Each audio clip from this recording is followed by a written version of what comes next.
This is your daily dose of all things royal. Welcome back, my gorgeous, good-looking friends. Well, the last 24 hours certainly have been filled with so much emotion. And there's a lot that I want to say, but for our purposes here, it does go back to Harry and Meghan. They are a part of the radical left. They have contributed to this division and divisiveness and hatred that we are seeing between these political parties. What they have been doing is contributing to society's rot in the indoctrination and ideology that they are forcing on us to accept, giving up our freedoms. And this is what Donald Trump is fighting against. It's these people, these globalists, against the regular middle-class Americans. The horrific event that happened last night, in my opinion, is the radical left's fault. Now, the way that I see it, based off of everything that I have been witnessing and observing that has been going on, not only from the United States perspective, but also from external forces and pressure with the EU, with the UK, in trying to pull away, ultimately, our Constitution, particularly the First and Second Amendment. The Second Amendment is there to protect the First Amendment. And we all know that the First Amendment is what Harry and Meghan are trying to destroy. Before this assassination attempt on Trump, because that is what it is, and I refuse to say that it is political violence according to the liberal media, I was working on this video because I discovered something that nobody has talked about yet. I was seriously debating on whether or not I was going to invest the time to put together to try and explain what was going on and how Meghan and Harry were involved with this new project that I discovered that truly is frightening, considering who is behind it. I realize that it needs to go out. And even if it is just a small amount of people taking in the information, that's more than just not doing anything at all. Yes, these videos are laborious and they're time consuming. But after seeing what happened yesterday, it's 100% worth it. So let me begin to expose what now has been uncovered. So a month ago, I did this video, and as you can see, it wasn't very popular, and I talked about the friends that Meghan Markle has in her circle, of that being Renee DeResta, Tristan, and introduced a guy by the name of Carl Miller. He is the head of Chasm, Demos's digital research hub. Now, for those that don't know, Demos is Britain's leading cross-party think tank. And this is what he said on the podcast with Meghan's bestie, Tristan. If we were to do the maximum positive things that we could do with all of this, like just imagine the comprehensive suite of interventions with the 80-20 rule of what's the 20% of work that we could do that would lead to the 80% sort of benefit, maximum benefit in the face of this, to, again, not just sort of hold up our shields against disinformation, but to design for trustfulness, for designing for synthesis of communication, for bridge rank rather than in personalized engagement, moral outrage rank. Like, what's the full suite, in your view, of solutions that would bring us closer to that, where I think of it, instead of just going on the defense and holding up shields to an infinite tidal wave of new threats, but instead actually asking what's the offensive set of comprehensive assertive measures that we could do, in your view? Well, I've said my piece around the data. I mean, but that's an absolute given. And I think we can't repeat that enough, really. Just there needs to be access to basic ways of being able to spot when bad things are happening on the information environments that matter.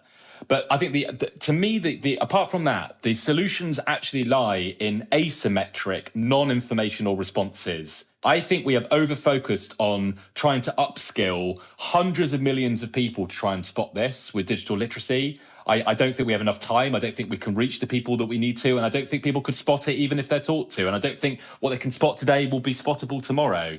And I also think simply knowing that these operations exist doesn't work, because it's actually when they are confirming your worldview and flattering your idea about the world, that's really when they're working, and that's not when we're on our guard.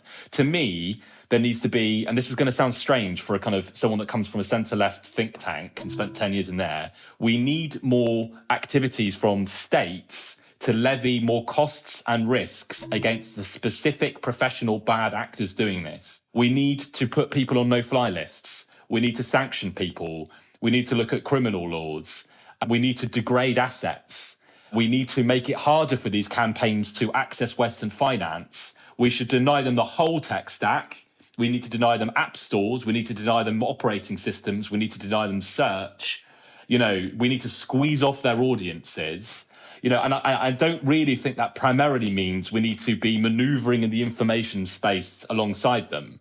I actually think we need to grow this whole other portfolio of responses. And some of that's going to be states, sometimes think tanks, sometimes law enforcement agencies. I think it's a whole mixture, but that can basically over time, just make these operations less effective and less profitable and less easy to do and riskier to do. That's the only way that we can begin to swing the strategic balance in our favor. Because at the moment, what influence operator has had any kind of serious repercussion from doing what they're doing? We worry about this as being one of the most formidable threats to our democracies that we're currently tangling, and yet we have not managed to really levy any serious costs against any of the people that do it. And to me, that is a mad imbalance. We as democracies levy costs against all kinds of people that I think do all kinds of things that aren't as dangerous, I think, as we feel some of these threats are. We've got to change that. So that to me is actually exploring a whole series of non-informational responses. These are people that legitimately want to criminalize you and put you or exile you from your own community if you have wrongthink. I mean, what does he mean exactly by degrade assets? Does he mean take away your house, your car? We need to squeeze off their audiences, essentially what they did to Yankee Wally, right? But I think the most troubling thing he said here was that's the only way that we can begin to swing the strategic balance in our favor. By what we have witnessed over the last couple of years with how the left covers our media here in the United States, as well as the very biased reporting, it is through Meghan and Harry where we have learned how the media is controlled and how Meghan and Harry have weaponized it against the public in order to create this problem of divisiveness online, in order to then now have the solution of putting guardrails to prevent certain acts like what happened with January 6th. Now we have this attempted assassination in which they're calling it political violence. Don't think that now this is going to be brought into the mix by these think tanks who want to push these reports in order to censor or get regulation to censor free speech. They don't believe in free speech. The guy you just heard, Carl Miller, who is the head of Chasm at Demos, he is the modern day Nazi. This is how they all think, including Meghan and Harry. So I would put them in the same category as being the modern day Nazis. And the reason why I added Carl Miller's photo and Demos to the censorship industrial complex Harry and Meghan Association is because they are involved with Demos. How many of you know that Harry and Meghan are the ones that funded this report and research that was published in December of 2023? I hope many of you have noticed that after the Twitter files exposed this censorship industrial complex, that Meghan and Harry have been very quiet or on the down low with this type of work. This is why they are distracting us with this other bullshit, to make sure that we're not focused in this space to see what they're up to and trying to pull our rights away. The ultimate goal of Prince Harry is to change the media landscape, aka censor us and get rid of our First Amendment because he thinks it's bonkers. People need to understand that they recognize that they can't be investing in groups here in the United States to censor speech because they've been exposed. So what are they doing now? They're investing in overseas think tanks that are going to drive the pressure onto the U.S. in order to change the policy. So that way they keep their hands clean. They know that they're in the wrong here and they could potentially be sued. Just like what is happening with Renee DiResta and Alex Stamos from Stanford. Don't forget Imran Ahmed, who also has been subpoenaed to Congress from the CCDH. All these people are in hot water, and Meghan and Harry are afraid that it will happen to them. So right now, what are they doing? Trying to not draw attention to it. But you know what? I'm going to bring this up because I want people to see the work that Meghan and Harry paid for, so you can understand how they are trying to take away your freedom of speech, my freedom of speech, all because Meghan and Harry want to control the narrative and control the information to not only groom and implement their ideology that benefits only them to line their pockets, but also because they can't handle any type of criticism. But keep in mind, Meghan and Harry are not the only ones with this mindset. They just happen to be the poster children for everything that's wrong and rotten in this world right now with what is being pushed on here. The people that want this type of totalitarianism are the people that have the most to hide. And this is what Trump is fighting against. This is why the left hate him so much. And before I get the occasional, oh, well, he doesn't want women to have autonomy over their bodies, please educate yourself. Look, how many abortions do you really need in a given year? I'm just asking. Is it more important than being able to put food on your table and a roof over your head? Step outside and look at what's going on in this country. Just look down the street and see what is happening to our cities. If abortion is so important to you, then move to a state where it's legal. People are acting as if it's completely banned across the nation. No, the power just went down to the states individually. And if you don't like what your state is advocating for, whether they're banning it or allowing it, then fucking move. We allow this to continue without a change. I promise you, Meghan and Harry are going to win. Because this is what they are pushing for, not only in the United States, but driving it from the UK. This is what this think tank, who is part of the political process, is trying to get implemented with their recommendations. Remember, you just heard Carl Miller, the head of Chasm, who is behind this project, speak. And Harry and Meghan, the two biggest super spreaders of disinformation, it's not even misinformation, it's disinformation that has been weaponized to not only create division, hatred, and incite people. This is what they are doing. But they have the audacity now to put a framework in place so that the government, whether it be in the UK or the EU, has to adopt it. Let me highlight the executive summary here because I find it jarring, especially since Meghan and Harry are behind it. So the purpose of this project, as it says here, this project aims to explore the dynamics of news information and public discourse in online spaces. We use a mixed methods approach to investigate how news, media, social media, and citizens are interacting to drive digital discourse and online harms. We also set out to explore what a healthy information environment would look like and what structures are preventing it from being realized. Ultimately, our aim is to set out a vision for how we can achieve better information environments and healthier democratic discourse in a digital age. This is the pathway to change. We find that our relationship with information has been uprooted in the digital age. It has made access to information exponentially wider via social media, but resulted not in the democratization of news, but in information disorder that has been implicated in crises from fomenting genocide to insurrections to death by suicide. It shouldn't be a surprise to anyone that the left-wing media has now been positioning the narrative to this attempted assassination of Donald Trump as a mental health crisis and social media. Already, they're starting to throw that out there, and they will continue to throw that out there. But this is what I mean. Like, what happened to Donald Trump yesterday is a result of the rhetoric that the media on the left here in the United States has been pushing, as well as globally. BBC is not innocent. Those behind the censorship are all pushing for policy change to undermine America's First Amendment. The landscape is not new, but policy is still slow to catch up. Our findings from this research suggest that the relationship between information producers and information consumers is broken. No, you think? Well, maybe the media outlets need to stop lying and supporting people like Meghan and Harry to push out propaganda and lies.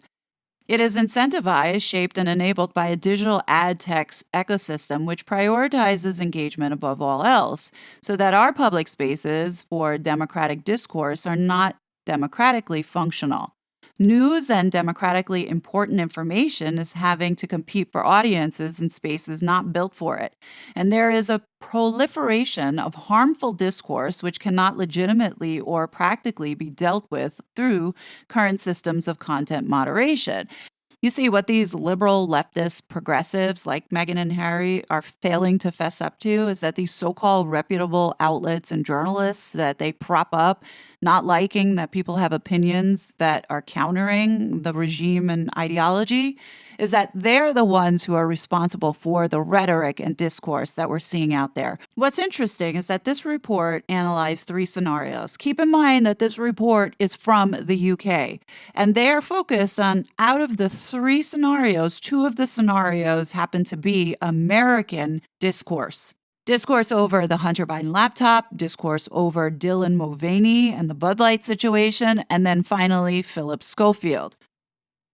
As a result of this analysis, they summarize by saying democratic discussion is intertwined with division, hate, and false or misleading narratives. Well, no one is taking into consideration, or these reports conveniently omit the role that PR plays in this and brand management. So, as a result of looking at Harry and Meghan's situation and how they have weaponized the media and how they use their PR in order to position certain narratives, you have to take into account that part of the fault here with what's happening online is a result of these people who are trying to pull the wool over people's eyes, like people like Meghan and Harry. Which then leads to this next conclusion. Information chaos persists, and people are not satisfied with the quality of democratic discourse or information production. Distrust in information and information institutions is endemic and spans from legitimate democratic critique to outright conspiracism. Media organizations and personalities being at the heart of the story becomes a wedge for conspiratorial narratives to gain a toehold, such as the media covering up government conspiracies or being involved in criminal enterprises.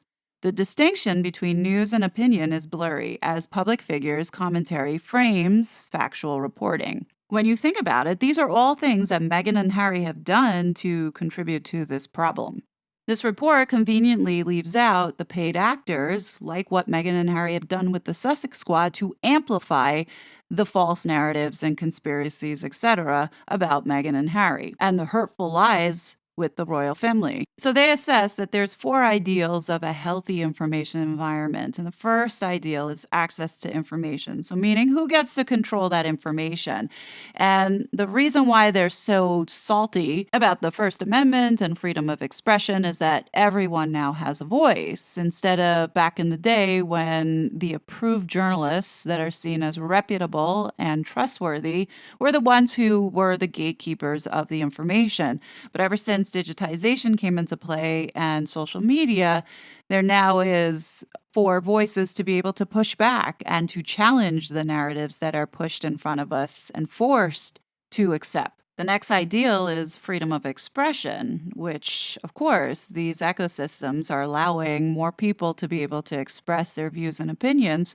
But the new forms of suppression, whether it be the control of these elites like Meghan and Harry who want to suppress information by flooding our media ecosystem with their bullshit. The third ideal is pluralism, and then the fourth one is connected communities, of which they want to be able to control the environment and space in order to make sure that there is a bridge that will bring us all together. So they don't like this tribalism when people of like-mindedness get together. They want everyone to be on the same plane so they can control the conversation and narrative. You see how this is working? Now, after they go through this incredibly biased and skewed analysis, they then outline the pathway for change. And this is the important part that we all need to be paying attention to. Now, keep in mind, this is not for the United States, even though their use cases that they use are American examples. This is intended to put the pressure on the United States by driving the regulation in the European Union as well as the UK. Recommendation 1, the government should fund an independent People's Commission on public interest news to involve the public in a deliberative way to devise a definition of public interest news. With this definition, we can start to properly reward public interest journalism through public funding, new deals with social media companies to pay for and properly promote public interest news, and to start to rebuild these values into the coming generative AI revolution that will again disrupt the information ecosystem. You see, that's not going to work. And the United States proves that when you do incent or you give grants from taxpayer money, how it can be abused and used for people's own personal interests. Recommendation number 2, implement the Karen Cross review by providing public funding for public interest news. Now, I don't know what this Karen Cross review is, but again, they're expecting the taxpayer to pay for it. Recommendation number 3, the development of digital competition legislation, including how news bargaining codes will work, should set out how the value of public interest news can be recognized by social media platforms and such content appropriately promoted. This is what Canada is now doing with the ads on Facebook.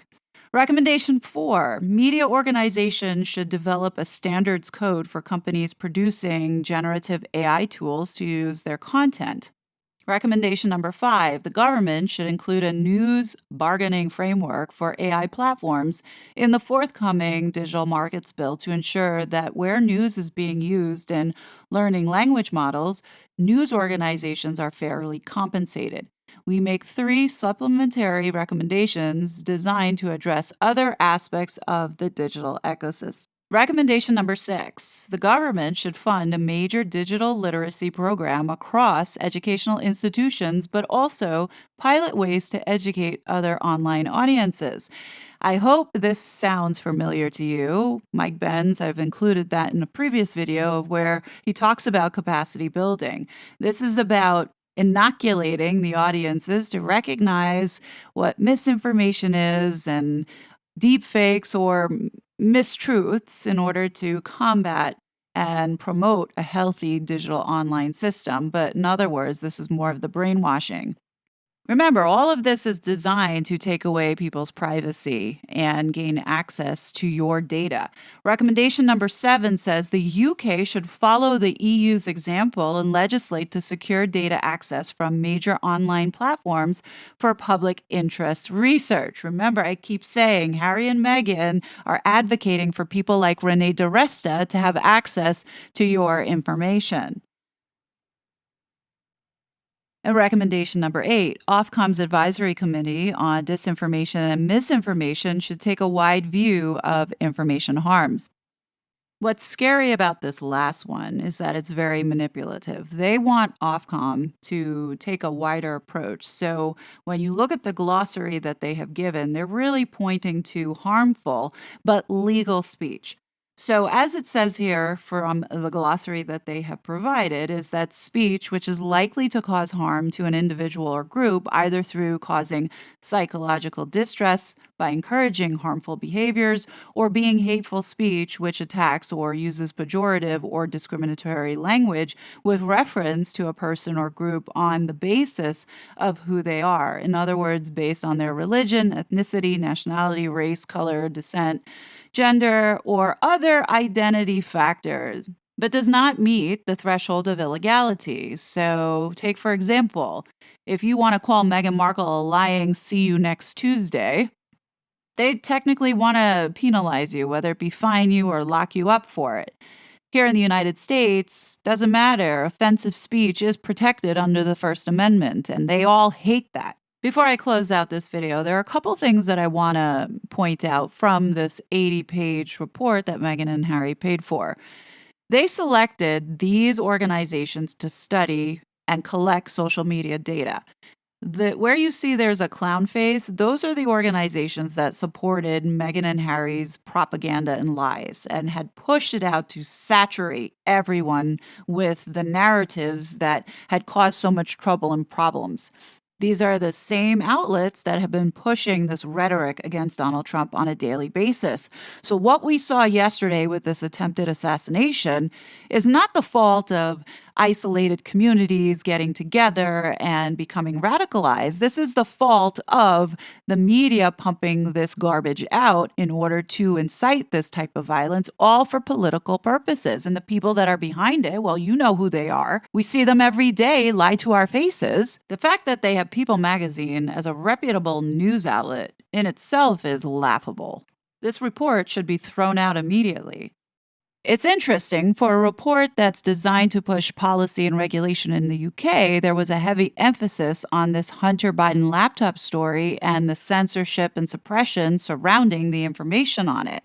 The articles that they were studying and the conversations being handled are from these liberal leftist organizations to which, people were infuriated because we're watching this with our own eyes in these congressional hearings. When you're seeing the evidence directly for yourself as opposed to being told by one of these outlets, and they don't align, of course, people are going to be outraged because we feel like we're being lied to. In fact, we are being lied to and prove it time and time again. The whole goal of this exercise is to show why they need to make the journalists that are supposedly reputable back again as these gatekeepers and take away independent voices like myself and others on various platforms because they can't control those people. This is the idiocy of a Meghan Markle sponsored report. So here they are talking about this Hunter Biden laptop and the allegations of the story being suppressed, which it was. That is proven to be a fact.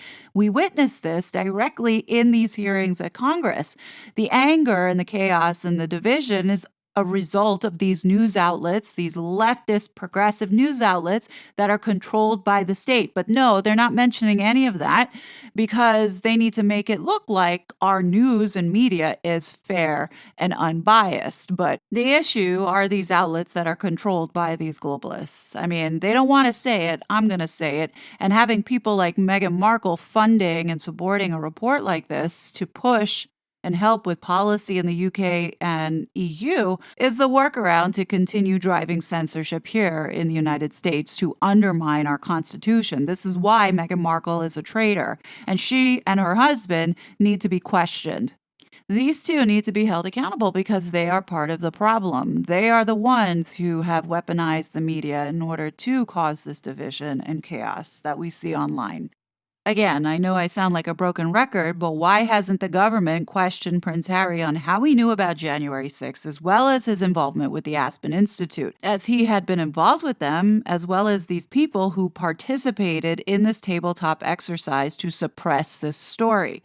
Why has nobody called him to Congress to ask questions about the extent of his involvement, as well as question him about the funding surrounding a lot of these grants that are being made to organizations who are working on actively censoring Americans' free speech?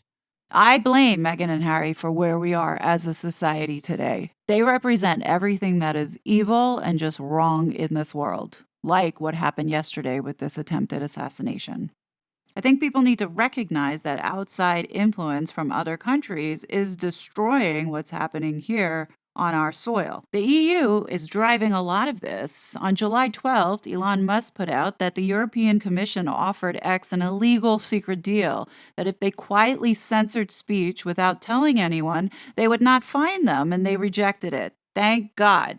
As I mentioned before, Harry and Meghan are so adamant about giving researchers the access. And the problem with that is exactly this. The reason why access is blocked is because to protect our privacy, to protect it from the bad actors like the Meghan and Harrys or the political operatives to go after exactly what we just saw yesterday.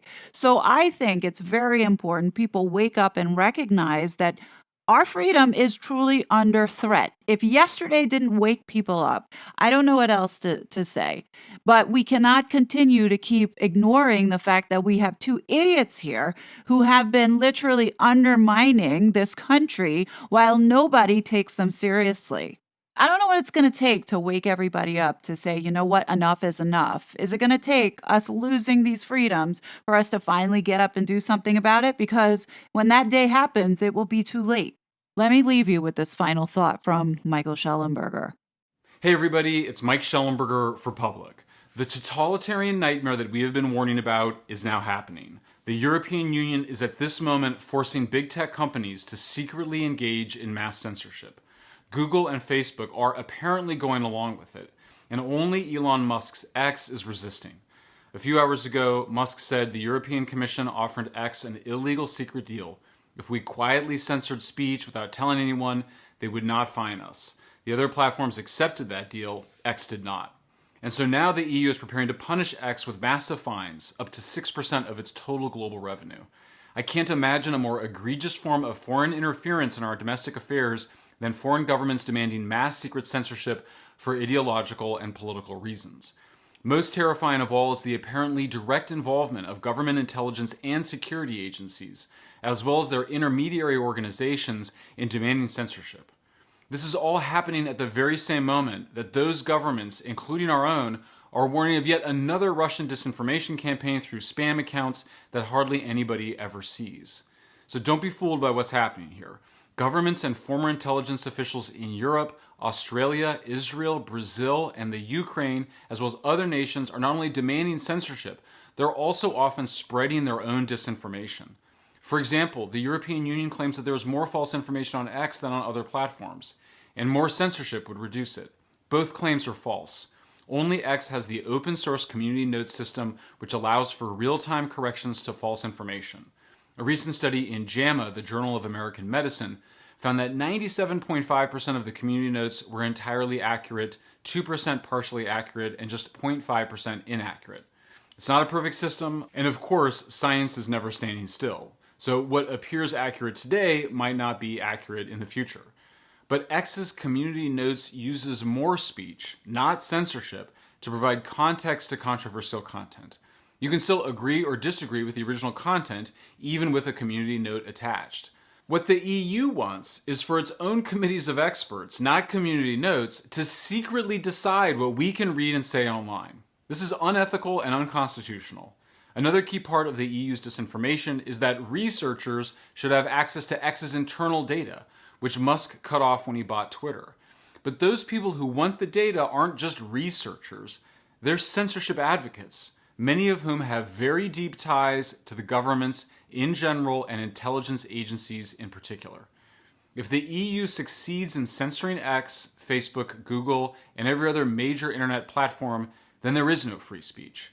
There is only government-controlled speech.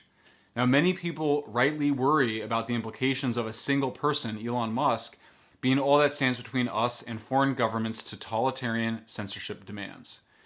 I worry about that too. Our speech is inalienable. It's not something governments give to us or corporations. We need to fight back. While we should be grateful to Musk for standing up to the totalitarians in Europe, Brazil, and Australia, we must build a citizens' movement to fight back. There's 3 things that you can do. First, share this video to raise the alarm. Second, add your email to the list linked below so we can involve you in the future. And third, consider making a donation to build the free speech movement and urge Congress and other social media platforms to stand up for free speech against foreign interference.